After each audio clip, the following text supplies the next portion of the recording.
మీరు గమనించండి, సినిమా మాధ్యమం ద్వారా చెడ్డ పని ఆథరైజ్డ్ అయిపోయింది కొన్ని. ఈ రోజుల్లో ఏంటి మామ అంటే ఇంకా నైతికత లేదు.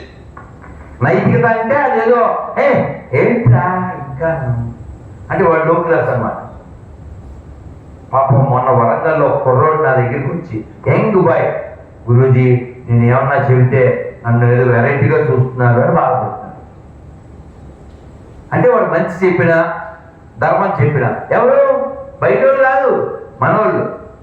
ఎంతెందుకు చెప్పండి, ఎవరన్నా ఒక 10-20 ఏళ్లలో పిల్లవాడిని భౌతికత రోజు చదివేశాడు అనుకోండి, ఓ 3-4 రోజుల తర్వాత వాళ్ళ అమ్మకి డౌట్ వస్తుంది. అవునా కదా?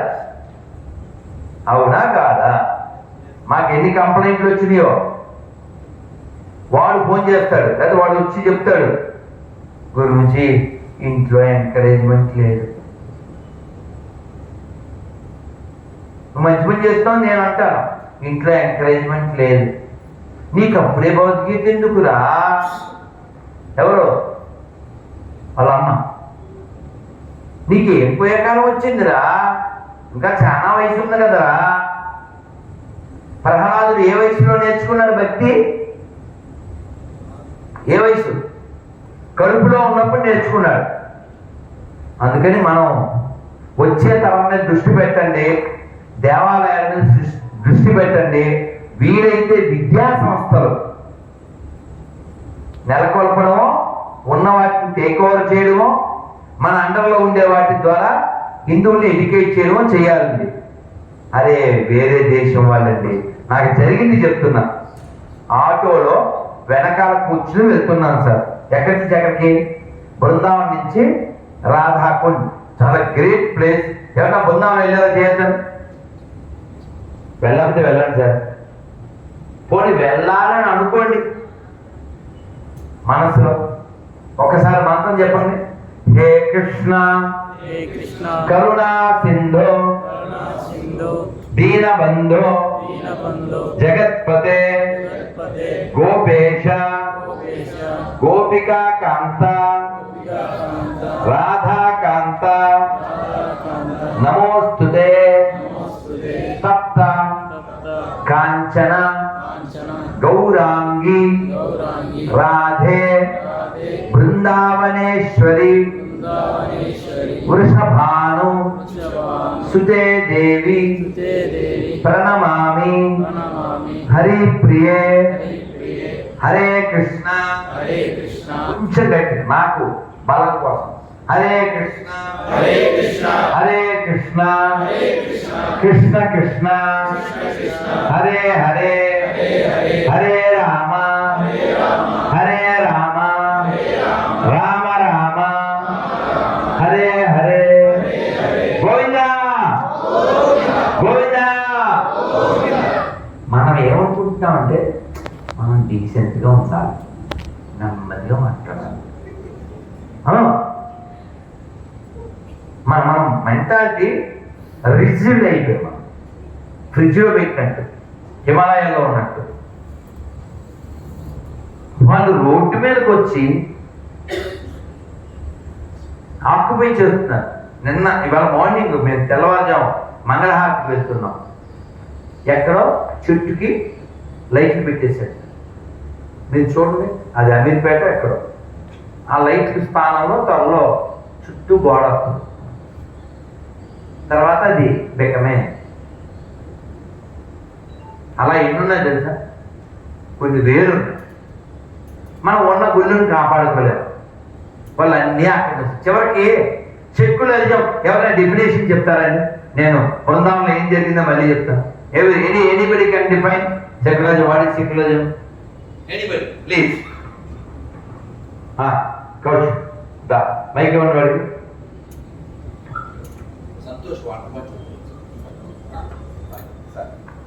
చెప్పండి, మైక్ ఉందా? In the eye of the state, no religion takes hold or all religions play equal role in the eye of the state. అంటే ప్రభుత్వానికి లేకపోతే గవర్నమెంట్ కి the central figure of our nation has no value to any religion. It treats everything equally, sees everything equally. అన్ని concept కానీ reality కాదు. What is the real reality of secularism in India. Secularism in India. In India అది మనకి ఉంటుంది. అది only మనని అణచివేసి ఉంచడానికి వాడుతున్న పదం. Majority people are taxpayers and the rest of the people are enjoyers. They enjoy and we end our joy. You got it? So మనం ఇన్ని దెబ్బలు తగిలినా కూడా భలే మంద ఏమంటారండి, తోలుమందాం. అదే ఇల్లు అంటుకుపోతే ఇంకా 10 ఇళ్ళు ఉన్నాయి కదా మామ, ఇంకా 5 ఇళ్ళు ఉన్నాయి కదా మామ, మా ఇంటి దగ్గర రావడానికి ఇంకా 3 ఇళ్ళు ఉన్నాయి కదా మామ. మొన్న రామేశ్వరం కేవ్ చూసారా బెంగళూరు? మీరు ఒకటి అబ్జర్వ్ చేయండి, గూగుల్ చార్ట్ బాంబు పేలి, రామేశ్వరం కేవ్లో బాంబు పేలింది. ఎప్పుడు హిందువుల కేఫ్లోనే బాంబులు ఎందుకు పేలుతున్నాయి? రామేశ్వరం కేఫ్లో బాంబు పేలితే దొంగేమో కడపలో దొరికాడు. 800 సంవత్సరాల క్రితం గుడికి కర్ణాటకలో పెద్ద రథం తగలబెట్టేశారు. మనకి అంతర్వేది తెలుసు, ఇంకోటి తెలుసు, బెట్టకొండ తెలుసు. ఏమన్నా అడిగామనుకో మధ్యస్థిమితం ఉండదు, ఇంకా నెక్స్ట్ ఆన్సర్ రెడీగా ఉంటుంది. కాబట్టి ఇటువంటి మధ్యస్థిమితం లేని మతాలు మనకెందుకు? మధ్యస్థిమితం మనకు కూడా తప్పితే ఎలా ఉంటుందంటారు? ఒకసారి మధ్యస్థిమితం మనం కూడా కోల్పోతే, నా మాటలు కాదు, కేకే మహమ్మద్ గారు చెప్పిన మాటలు, తస్లిమా నస్రీన్ చెప్పిన మాటలు, secularism still is there in India because Hindus are majority.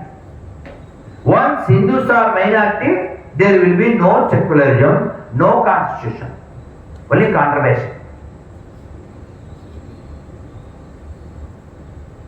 కాబట్టి మనం బాగుండడం అంటే ఏంటండి?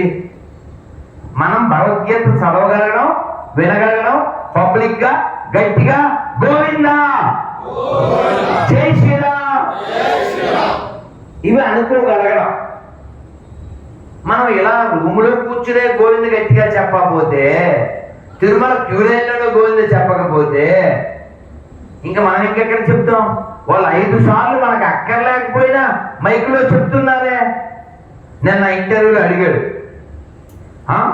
అందరూ కలిసి పెంచుకున్నారు కదా, మీరు రెచ్చగొడుతున్నారు అది ఇది అన్నాడు. నీకు నమాజ్ అర్థం తెలుసా బాబు? ఆ యాంకర్ ఇంటర్వ్యూ చేసిన పెద్ద మనిషితో చెప్పాడు. మీరు చెప్పండి నన్ను, నువ్వు నెట్లోకి వెళ్ళి ఒకసారి కొట్టు, వాట్ ద మీనింగ్ ఆఫ్ ఆజాన్ అని. ఓపెన్గా చెప్తున్నారు వాళ్ళు. వరంగల్లో 5 years క్రితం 6 years క్రితం మైక్ పెట్టాడు పూజారి, ఏమైంది? చంపేశాడు. నేను అడిగాను యాంకర్ని, పాత నువ్వే అన్ని మతాలు సమానం అన్నావంటే నడు, నేను వస్తాను పాత బస్తీలో పొద్దున్నే 5ంటికి మనం భజన చేయడానికి వెళ్దాం. నువ్వు అన్నావు కదా మరి అన్ని మతాలు సమానం అంటే కష్టం అండి, వాళ్ళు రానివ్వాలి కానీ రానివ్వరండి అంటే వారికి రియాలిటీ తెలుసు. పోనీ 12 ఏళ్ల క్రితం నిర్మల్లో ఓ సభలో 15 నిమిషాలు టైం ఇస్తే హిందువులు వేసేస్తాను అన్నవాడు ఎవడు?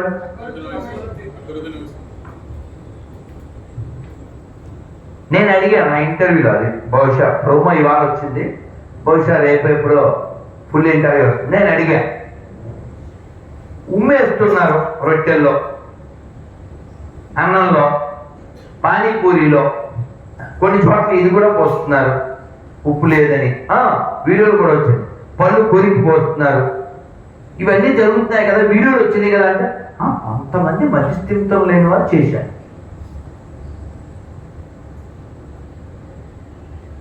పోనీ అది తప్పు అని ఖండించింది ఏదైనా ఒక వీడియో ఉందా? 15 నిమిషాల్లో హిందువులు వేసేస్తాను అన్న వాడిని ఖండించిన వీడియో ఏమైనా ఉందా? బిన్ లాడెన్ మా మతానికి వ్యతిరేకి, వాడు ముస్లిం కాదని చెప్పిన వీడియో ఎంత ఉందా? ఉన్నాయంట, చూపించు. అర్థం కావట్లే. అందుకని నటించడం మానన్నా. పోవడం వేరు, మీరు నిద్ర నటిస్తున్నారు. ఇన్ని ప్రమాదాల మధ్యలో ఉన్నాం మనం. మీరు ఠాగూర్ సినిమా చూసారా? నేను ఒక జరిగిన సంఘటన ఒక కథ చెప్పి ముగిస్తా. మీరు ఓపుకుంటే నేను ఇంకా చెప్తా. నాది unlimited, unstoppable. That's up to you. రేపు మార్నింగ్ దాకా చెప్తా, రేపు ఈ టైం దాకా చెప్తా. That's up to you sir. మీరు ఎప్పుడు కావాలో అప్పుడు ఎండ్ చెప్పండి. Okay, that's up to you. Tagore cinema చూసారా? ఠాగూర్ సినిమాలో ఇల్లు కాలిపోతే ఈ భార్యని అలా ముట్టుకుంటాడు. మనం చూసినప్పుడు ఫుల్ బాడీ ఉన్నట్టు ఉంటుంది. జ్యోతిక బాడీ అక్కడ ఉందన్నట్టు ఉంటుంది. ఇలా టచ్ చేయగానే ఇలా కూలిపోతుంది. ఇప్పుడు హిందువులు అదే.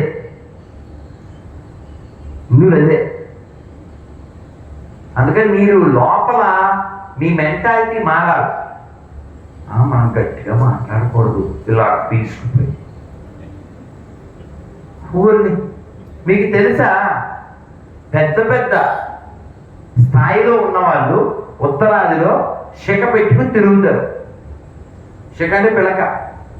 క్రికెటర్స్ కూడా దే ఆర్ నాట్ అషేమ్డ్. అది వాళ్ళ ధర్మం, వాళ్ళకి తెలుసు. చివరికి చెనక్కాయలు అమ్ముకునే, పల్లీలు అమ్ముకునే వాడికి కూడా శిఖ ఉంటుంది తెలుసా? మధ్యప్రదేశ్లో నేను చూసా, యూపీలో నేను చూసా. కాదండి, అసలు ప్రపంచానికి ప్రమాదమైన మతాలు ఇక్కడికి వచ్చి మన మతం మార్చి అదేదో గర్వంగా I proudly say I am a Christian అంటాడు. ఏం పేరురా? ఏం పేరు? వెంకట్. ఏం పేరు? వెంకట్. మీ నాన్న పేరు పాల్ ప్రసాద్. అంటే పాలు అమ్ముతారా అని అడిగా. కాదు, పాలంటే బైబిల్లో ఒక గొప్ప వ్యక్తి. మరి ప్రసాద్ మామూలుగా పెట్టుకున్నాం, మరి వెంకట్ మామూలుగా పెట్టుకున్నాం. ఇవన్నీ మామూలుగా పెట్టేసుకుంటాడు వీడు. పేరు ఏముందండి అన్నాడు. సరే, పేరు ముఖ్యం కాదుగా. ఇది ఇంటర్వ్యూ మధ్యలో చేసింది, వీడియో ఉంది, బాగా ఉంటుంది చూడండి. పక్కనే ఏదో ప్లాంట్. సార్ పేరు ముఖ్యం కాకపోతే ఇక్కడ ఆకు ఉంది, కెన్ ఐ కాల్ యూ ఆకు? ఇదే అడిగా, ఉంది వీడియో. నేను ఆకు అని పిలవచ్చా మిమ్మల్ని? అంటే యాక్చువల్గా ఆకు అంటే మనం బోకు అనుకోండి, అది అర్థం. కానీ వాడు ఘోరం బోకు కాబట్టి వాడికి గొర్రె కదా పనిచేయడానికి. మనం ఆకు అన్నప్పుడే వాడి మేకి దిగిపోయింది. వాడు ఏదో అడ్డంగా వాగాడు అలాగా. నేను బాధపడేది ఏంటంటే, ఇందాక కూడా డాక్టర్ గారితో అన్నాను, ఈ నేల మీద చాలా గొప్ప వాళ్ళు పుట్టారండి. వాళ్ళందరి త్యాగాలు వ్యర్థమైపోతాయి సార్. ఓ పోతన, ఓ పాల్పూరికి సోమనాథుడు, ఓ భద్రాచలం రామదాసు గారు, ఓ తూము నరసింహదాస్ గారు, ఒకరు ఇద్దరు కాదు సార్, ఓ దాశరథి, ఓ యాదగిరి, ఓ యద్దండ రఘురామారెడ్డి, ఓ కాళోజీ, అలా వెళ్తే ఓ అన్నమయ్య, ఓ నన్నయ్య, ఓ తిక్కన, ఓ కగ్గ తిక్కన, ఓ దాండ్ర పాపారాయుడు, ఓ రుద్రమదేవి, ఓ ఝాన్సీ రాణి. ఇందాక ఒక కార్డు ఇచ్చారు మీకు, దాని మీద కోడి రామ్మూర్తి నాయుడు గారు. ఎంత గొప్పలండి. మేము పాట పాడుకునేవాళ్ళం. పాడతారా మీరు? కొంచెం ముఖ్యం, మొత్తం పాట మీరు పాడితే నాకు ఓపిక వస్తుంది. మీరేమో ఇలా బిగిసిపోయారు. చలికి బిగిసిపోయారా, సిగ్గుతో బిగిసిపోయారో తెలదు. చలికి బిగిసిపోతే మాత్రం ఏసీ ఆపేద్దాం, సిగ్గుతో బిగిసిపోతే మాత్రం మీకు ఇవ్వాల్సిన కోటింగ్ ఇవ్వాలి అని అర్థం. సిగ్గు ఎవరు పడాలండి? ఏది తనది కాదో దాన్ని నెత్తి మీద వేసుకున్నాడు సిగ్గుపడాలి. క్రైస్తవుడని చెప్పుకుని ఇంటి పేరు వాడుకుడు, వెనకాల తోక వాడుకుంటాడు. వాడు సిగ్గుపడాలి. వాడు సిగ్గు లేకుండానేమో మోజెస్ రెడ్డి, తిమోతి రెడ్డి, లేకపోతేనేమో ఇంకోటి వెనకాల తోట తీసుకుంటాడు. చూసారా అక్క, శర్మిలక్క? పసుపు యాంటీబయాటిక్, దానికి ఇండివిజువానికి ఏం సంబంధం లేదు. మరి చీర కొందా పోనీ, చీర గురించి ఏమన్నా బైబిల్లో ఉందా? బొట్టు గురించి ఏమన్నా ఉందా? గాజుల గురించి ఏమన్నా ఉందా? మెటీరియల్ గురించి ఏమన్నా ఉందా? బిందులో నీళ్లు పోసి అందులో ఉంగరం వేసి తిప్పడం గురించి ఏమన్నా ఉందా? వాళ్ళకి పెళ్ళంటే మనలాగే ఇంత సంతోషం, తలంబరాలు, సరదాలు ఏముండవు. కేవలం రింగు, తర్వాత మళ్ళీ కొంగు, కొన్ని రోజులు మారిపోతారు రంగు. దేవుడు జతపరిచిన జంటను మనుష్యుడు వేరు చేయడు అంటాడంతే. కానీ యాక్చువల్గా ప్రపంచంలో ఎక్కువ విడాకుల కేసులన్నీ ఆమె దగ్గర ఉంటాయి. మనకి వేదాల్లో, ఉపనిషత్తులు ఎక్కడ విడాకులు అనే పదమే లేదు. దురదృష్టం ఏంటంటే మనం ఏమి రామాయణ, భౌతికత, భాగవతం ఏమీ నేర్పించకపోవడం వలన మనం కూడా విడాకులో సెకండ్ ప్లేస్లో ఉన్నాం. మనం మారితే ప్రపంచం బాగుంటుంది. ఎందుకు చెప్పనా మనం మారాలి? భారత్ బాగుంటేనే ప్రపంచంలో మంచి చెప్పే వాళ్ళు ఉంటారు. మంచి అయితే ఏమిటండి? అందరూ చెప్పండి ఒకసారి, నమస్కారం మొదలుపెట్టి. సర్వే జనా సుఖినో భవంతు, సమస్త సన్మంగళాని సంతు, సర్వే భద్రాని పశ్యంతు, సర్వే సంతు నిరామయా, సర్వే సంతు సుఖినః, మా కశ్చిత్ దుఃఖ భాగ్ భవేత్. ఏమిటి దీని అర్థం? ఏమిటి ఎవరు చెప్తారా? వివరంగా చెప్తున్నా. వ్యాక్సిన్ వేసుకున్నారు కదా, వ్యాక్సిన్ డబ్బా మీద ఉంది, నేను చూశాను లేదు. నేను వేసుకోలేదు వ్యాక్సిన్, అయినా బాగున్నాను, ఆయుర్వేదం వాడాను. నేను ఎంత తిరుగుతాను మీకు తెలుసుగా. సర్వే సంతు నిరామయా, సర్వే సంతు భద్రాని, సర్వే సంతు సుఖినః. అందరూ సుఖంగా ఉండాలి. నిరామయ, ఎవరికి రోగం రాకూడదు, ఎవరికి టెన్షన్ ఉండకూడదు. సర్వే భద్ర, అందరూ భద్రంగా ఉండాలి, ప్రొటెక్టెడ్గా ఉండాలి. మా కశ్చిత్ దుఃఖ భాగ్ భవేత్, ఎవరికి దుఃఖం రాకుండా ఉండుగాక. హిందూ వాళ్ళ దగ్గర ప్రతిదాని ముందు ఏం చెప్పారు? సర్వే సర్వే, ప్రతి దాంట్లో సర్వే సర్వే అంటాం. అలాగే కార్యక్రమం అయిపోయిన తర్వాత గుళ్ళో ఏం చెప్తారు?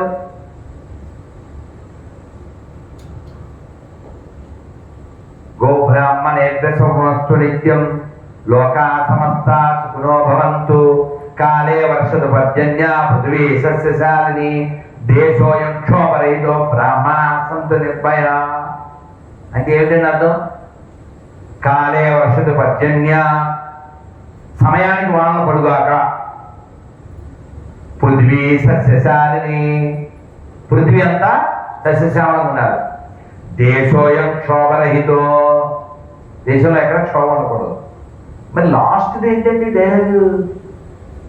మొన్న కాశీ వెళ్ళినప్పుడు నేను పుష్పగిరి పీఠాధిపతి వారు మాట్లాడుతూ స్టేజ్ మీద ఇలాగే లాస్ట్ మాట చెప్పారు, బ్రాహ్మణ సంతు నిర్భయ అన్నారు. మీరు కొంచెం వివరం ఇవ్వండి, లేకపోతే ఈ మీడియా వాళ్ళు నిప్పులు తగలెట్టేస్తారని చెప్పారు. బ్రాహ్మణ సంతు నిర్భయ అంటే లోకం ఎలా ఉండాలంటే ఎవరికి రోగం ఉండకూడదు, ఎవరికి టెన్షన్ ఉండకూడదు, ఎవరికి దుఃఖం ఉండకూడదు. బ్రాహ్మణుడైన వాడు ధైర్యంగా చరించగలిగి ఉండాలి. నిర్భయ, బ్రాహ్మణ సంతు నిర్భయ, భయం లేకుండా తిరగగలగాలి. అది మంచి రాజ్యం. అంటే ఫలానా కులం కదండి ఇప్పుడు మీరు చెప్పింది కాదు. ఎవరైతే సూచిగా ధైర్యంగా నిజాన్ని చెప్తాడో అలా చెప్పగలిగిన ప్రతివాడు బ్రాహ్మణుడే. అబద్ధం చెప్పేవాడు ఎవడు బ్రాహ్మణ కాదు. గుర్తుపెట్టుకోండి, ఇది నా మాట కాదు, ఋషివాక్కు. అలాంటి వాడు ధైర్యంగా తిరగలిగేలా ఈ దేశం ఉండాలి, ఈ సమాజం ఉండాలి. అది మన బ్లెస్సింగ్. దీనికి ఒక కథ మా గురుగారు చెప్పారు, పెద్దవాళ్ళు చెప్పింది. ఒక అబ్బాయిని గురుకులంలో చేర్పించింది వాళ్ళ అమ్మ. పేరు అడిగారు. మరి వివరం ఆధార్ కార్డు లేవు కాబట్టి మీ నాన్న పేరు ఏంటన్నా. ఆ పిల్లోడు నాకు తెలియదని అన్నాడు. మీ అమ్మని అడిగిరా అన్న. వాళ్ళ అమ్మని అడిగితే ఏం చెప్పింది? ఇదే ఆన్సర్. నేను చాలా ఇళ్ళలో పనిచేశాను, ఎవరి వల్ల నువ్వు పుట్టావో తెలియదు. ఎంత అవమానం కదా సార్, అవమానం కదా. ఈ పిల్లలు ఆ స్కూల్కి వెళ్ళకూడదు కదా, వాళ్ళంతా గొడవపడి ఎక్కడికి వెళ్ళిపోవాలి. కానీ ఇతను మళ్ళీ వెళ్ళాడు గురుకులానికి. వీళ్ళ అమ్మ ఏం చెప్పిందో అదే చెప్పాడు.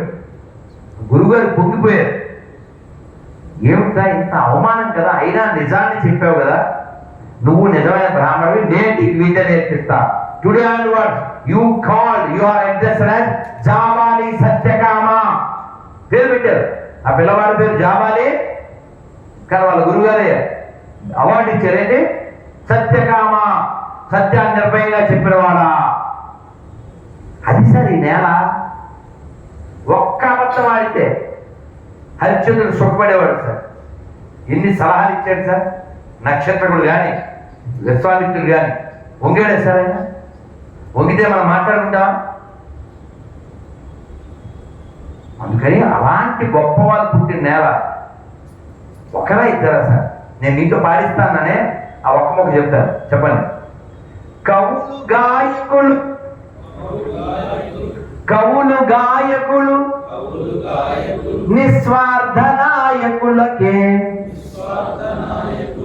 నెలవైనది భూమి అమ్మ అభయం ముచే. రెండోయి రండి మన సంఘానికి, దండలేతము దండిగా జననికి. మూడు లోకాల ముచ్చటైన తల్లి, వేడుకోనోళ్ళ ఓచేటి తల్లి. కూడుగుడ్డ బతుకు తెరువునిచ్చే తల్లి, శుభములీయంగా వచ్చినాది మళ్ళీ. రెండోయి రండి మన సంఘానికి, దండలేతము దండిగా జననికి. దండిగా జననికి. దేశ దేశాల దీపాలారిపోయిన దేవతల రాక్షసుల యుద్ధాలు దొర్లిన మినుకు మినుకంటూ మన జాతి వెలిగిందిరా. జగతిలో తన ఖ్యాతి చాటుకొన్నాదిరా.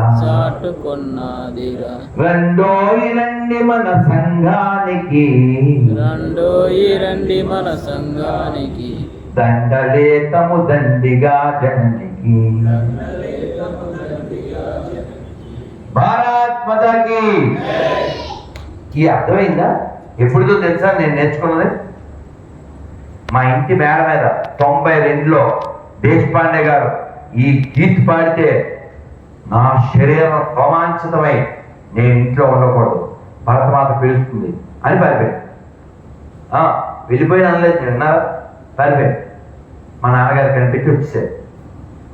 మహేష్ బాబు సినిమా ఒకటి వచ్చింది తెలుసా, దూకుడు. మహేష్ బాబు కంటే దాదాపు 20 ఏళ్ల ముందే మా నాన్నగారు చూసి ఒక 7-8 మేళ్ళు దూకించారు. మరి ఆయన దూకలేదు కదా. అలా నేను ఇంట్లోంచి వెళ్ళిపోయి సంఘలో RSSలో జాయిన్ అయ్యి తర్వాత నా సమయం, పూర్తి సమయం అలా ఇచ్చి తర్వాత కాలంలో అయోధ్య వెళ్ళి ఆ కట్టడాన్ని కూల్చిన సమయంలో అక్కడ ఉండి అక్కడ కట్టిన తాత్కాలిక రామ మందిరానికి నా 2 చేతులు కూడా కొంత సమయం ఆ భాగ్యం అబ్బి తర్వాత కాలంలో శిల ప్రభుపాదుల వారి పుస్తకం ఆత్మ సాక్షాత్కార శాస్త్రం, ఆ పుస్తకం చదివి జీవితానికి పరమార్థం మనం ఏదో సుఖభోగాలు కాదు, మోక్షం పొందాలి, భగవంతుని పొందాలి, భగవంతుడి ప్రేమను పొందాలి. అలా ఇస్కాన్లో జాయిన్ అయ్యాను. అయితే నేను ఒక మూల కూర్చుని గమనుండే వ్యక్తిని కాదు కదా. నిజం చెప్పే విషయంలో నిబద్ధతతో నిక్కచ్చిగా చెప్పేస్తాను. సో నా వల్ల ఎవరికి ఇబ్బంది కాకూడదు. అందుకని నేను 2004లో ఇస్కాన్ నుంచి బయటకు వచ్చి 20 ఏళ్ళ నుంచి ఇలా ధర్మ ప్రచారాన్ని, ఇంకా ఇప్పుడు మీడియా, సోషల్ మీడియా ఉంది కాబట్టి ఇంకా చాలా మందికి అందుతుంది. అది చాలా ఆనందం. ఇందాక మన ఆర్థోపెడిక్ శ్రీనివాస్ గారు చెప్పినట్లు మీ ప్రయత్నం సఫలం అవుతుంది స్వామి అన్నారు. చాలా సంతోషం అండి. ఇది చాలా మందికి అందాలి. ఈ దేశం, ధర్మం రక్షించబడాలి. ఏ దండల కోసమో నేను ఈ ప్రయత్నం చేయట్లే, ఎవరి దండాల కోసం ఈ ప్రయత్నం చేయట్లే, ఎవరి శాలువాల కోసమో, ఎవరి సెల్ఫీల కోసమో ప్రయత్నం చేయట్లేదు. ఏ అధికార కాంక్షల నాకు లేదు.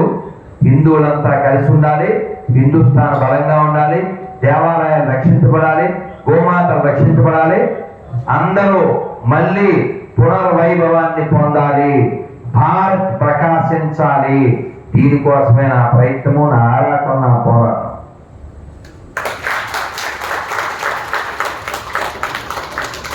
అందరూ గట్టిగా చెప్పలేకపోవచ్చు, అందరూ ఒకేలాంటి యాంగిల్లో ఎడ్యుకేట్ చేయలేకపోవచ్చు. ఎవరి స్థాయిలో వాళ్ళు చేయండి. కేవలం ధనమే నేను ఇవ్వగలను, ఇవ్వండి. గోశాలకి ఇవ్వండి, ధర్మ ప్రచారానికి ఇవ్వండి, శిథిలావస్థలో ఉన్న దేవాలయానికి. ఇప్పుడు నేను మీకు పేపర్లు కొంతమందికి వచ్చినాయి, ఏకాదశి పేపర్. ఆ ఏకాదశి పేపర్లు మా దగ్గర కొన్ని ఉన్నాయి. ఎవరో ఒక ఆయన వచ్చారు మొన్న, ఒక 5-6 మంది ఉన్నప్పుడు. ఈ పేపర్లు అయిపోయి విజయవాడ ఫోన్ చేసి తిరుమలరావుని అడుగు అన్నాయి. చెప్పాను. వాడు ఫోన్ చేసి అక్కడ కూడా లేవు అన్నాడు. ఈయన వెంటనే గురించి నాకు పీడిఎఫ్ పెట్టండి అన్నాడు. నరేష్ శర్మ గారిని హైదరాబాద్ పెట్టారు. ఎవరికో ఫోన్ చేశారు, పంపించారు. నిన్న సాయంత్రానికి తెచ్చేసి ఆయన అడగలేదు. అసలు మేము అడగలేదు, మీరు కొట్టించాను. నేను ఎవరికో చెప్పారు, ఇచ్చారు. మేము అడిగినవే కాకుండా అడగడం కూడా ఇంకో 2000 కార్డు కొట్టించి పంపించారు. ఆ స్టిక్కర్లో పేపర్ అంటే మనం బాధ్యత తీసుకోవాలి. వాళ్ళకు ఉంది చూసారా తపన, ఈ ప్రపంచం అంతా ఇస్లాం చేయాలి, వాళ్ళకి తపన ఉంది. ఈ ప్రపంచం అంతా క్రైస్తవం చేయాలి, వాళ్ళకి తపన ఉంది. మనకో మేడగట్టు, మేడ పక్కన గోడగట్టు, గోడ పక్కన దూడగట్టు, తర్వాత పేడగొట్టు, తర్వాత నిన్ను వాడు తీసుకెళ్ళి నిప్పు పెట్టు. ఎంత కాన్ఫిడెన్స్ ఉందంటే వాళ్ళకి. మీరు అయోధ్యలో రామాలయం కట్టారు కదా, నేను కూల్చలేకపోవచ్చు, నా కొడుకు వస్తాడు, నా కొడుకు కూడా చేయకపోతే పోతా. ఇందులో మనవాడిని ఏమంటారండి? అంతే కదా, మనవాడు వస్తాడు. వాళ్ళ కాన్ఫిడెన్స్ చూడండి. కూర్చే విషయంలో మనం 600 ఏళ్ళకు ఒక్క గుడి కట్టుకున్నాం, అది మనదే. బాబలనేవాడు దొంగ, వాడికి నా దేశానికి ఏం సంబంధం లేదు. వాడు ఇక్కడ పొట్టలే, ఇక్కడ సావలే, వాడిని దోచుకోవడానికి వచ్చాడు. ఓ దొంగోడి పేరు మీద ఒక కట్టడం ఉండాలి అని కోరుకునే దొంగలు ఉన్నారు ఇక్కడ. ఎందుకంటే అన్ని డబ్బులు పెట్టి ఆ అయోధ్యలో గుడి కట్టడం, హాస్పిటల్ కట్టచ్చు కదా, స్కూల్ కట్టచ్చు కదా. 30 ఏళ్ల క్రితం అయితే ఇండియా టుడే వాడు, ఇప్పుడు ఆ పేపర్ లేదు కదా, బుక్ ఇండియా టుడే బుక్ వచ్చేది ఇది వరకు. వాడు విషం కక్కాడు. అక్కడ అభిప్రాయ సేకరణ, ఈ సెక్యులర్ డాగ్స్ దాని స్పందన నా బాగా గుర్తు. ఎందుకంటే 92 కరసేవకు వెళ్ళి వచ్చాం, వాడు విషం చిమ్మాడు. మేము దానికి ప్రత్యేకంగా వేరే పేపర్లు అవి డిస్ట్రిబ్యూట్ చేసాం. నా బాబు ఏంటి వాడు సలహాలు ఏంటో తెలుసా? ఎవరికి ప్రాబ్లం లేకుండా అక్కడ టాయిలెట్ కట్టండి సలహా. ప్రతి ఓడికి తేరగా ఎవడు దొరికాడు? మనమే. ప్రతి ఓడి సలహాలు మనకే. మరి 100 కోట్లు పెట్టి హార్ట్ పవర్ కడతాడు ఒకడు, ఇంకోటి 145 కోట్లు పెట్టి. ఎవరి డబ్బులతో? ట్యాక్స్ డబ్బులతో. అప్పుడు సలహాలు చెప్ప. మా డబ్బులతో మేము గుడి కట్టుకుంటే మనకు సలహాలు. అందుకు మనం మారాలి, మనమే మారాలి. లేదా మానకాండ జరుగుతుంది, మరణిస్తాము. మన దేవాలయాలన్నీ ఆక్రమించబడతాయి. హిందువులే లేనప్పుడు గుళ్ళు ఎందుకుంటాయి? గవర్నమెంట్కి నీ మీద ఏం కన్సర్న్ లేదు. Any government, whether Telangana, Andhra, Tamil Nadu, Karnataka, Kerala, no, they are all tax. It's all government tax. They are looting our temples. They are stealing our hundis. మనం ఏదో పుణ్యం వచ్చిందే చాలు. పుణ్యం అయ్యి బాబోయ్, ఏం పుణ్యం రా బాబు, పాపిస్తోళ్ళ. నీ గుడి ఉంటే కదా నీకు పుణ్యం వచ్చేది, నీ జీవితం ధన్యమయ్యేది. గుళ్ళల్లో నేను అడిగాను 6 ఏళ్ల క్రితం టీటీడీలో అందరూ హిందువులే ఉన్నారు అని ఒక శ్వేతపత్రం విడుదల చేయమను. అది చేయదు. ఎందుకని? అక్కడ ఆల్రెడీ ఉన్నారు దొంగలు, గొర్రెలు. అంటే వాళ్ళ దేవుడు ఎంత చమట అంటే వాళ్ళ కూడు కూడా పెట్టలేదు. In the name of Jesus అంటాడు. అది పేరేంటి? నారాయణ. అది పనిచేసేది ఎక్కడ? టీటీడీలో. వాడు బతికేది in the name of Balaji. Is living on Balaji, is getting livelihood from Balaji. అంటే వాళ్ళ దేవుడు వాళ్ళకి కూడు కూడా పెట్టలేని చమట. ప్రూవ్డ్ కదా. అయినా సరే వాడు అక్కడ ఉంటాడు. వాడు టీటీడీలో డబ్బులు తింటూ, ఏది మనం హుండీలో డబ్బులు వేస్తే గోవిందా వస్తే చెప్పండి, గోవిందా గోవిందా అనుకుంటూ మెట్లెక్కి మూట ముడుపు కట్టి ఆ ముడుపు డబ్బులు వేస్తే ఆ డబ్బుల్ని జీతంగా తీసుకునే నారాయణ పేరు పెట్టుకున్న ఒక నీతి లేని గొర్రె, ఒక పేరు చెప్పా. అట్లాంటి గొర్రెలు ఎన్నో ఉన్నాయి. మీరు చూసారో లేదో, నేను గోవింద చెప్పిస్తుంటే నన్ను అడ్డుకున్నాడు ఒకడు. నేను వాడితో గోవింద చెప్పు అంటే వాడు చెప్పలే. ఎందుకు చెప్పలే? వాడు గొర్రె. ఇలాంటి గొర్రెలు పెరిగితే దైవభక్తి ఉండదు, దేశభక్తి ఉండదు. ఒకసారి అనాలిసిస్ చేయండి, కాకపోతే గూగుల్లో వెతకండి. ప్రపంచంలో మద్యపానం ఏ దేశాల్లో ఎక్కువ ఉంది? క్రైస్తవ దేశాలు చెక్ చేసుకోండి. ప్రపంచంలో వ్యభిచారంలో టాప్ ఎవరు? వాళ్ళే. ఒకసారి కొట్టండి, బెల్జియం చర్చ్ కేస్ అని. వాళ్ళు 50 ఏళ్లలో 3,30,000 మంది పిల్లల్ని, స్త్రీలని చంపి చర్చిలో పాతి పెట్టారు. 1000 మందిని కాదు, లక్షల మందిని. లక్కోర్ మతం క్రైస్తవం. అది మతం కాదు, మార్గం. అవును, దుర్మార్గం. అది మార్గమే, దుర్మార్గం. పోనీ ఎప్పుడో గొడవ ఎందుకులంటే, మొన్న కెన్యాలో కుయ్యగాడు మీరు ఉపవాసం చేసి మరణించిన వెంటనే పరలోకం ప్రాప్తించును అన్నాడు. మీకు జోక్గా చెప్పాను కానీ చాలా సాడ్ అండి. 400 మందిని చంపేశాడు. మరణం మార్చి తవ్వే కొద్దీ శవాలు, అస్థిపంజరాలు. ఓ పనికిమాల పుస్తకం బైబిల్. దానివల్ల ఒక హ్యూమన్ తయారైనట్టు ఎక్కడా ఉండదు. ఇప్పుడు మనం అందరం హిందువులం కదా. నేను చెప్తాను, జై శ్రీరామ్.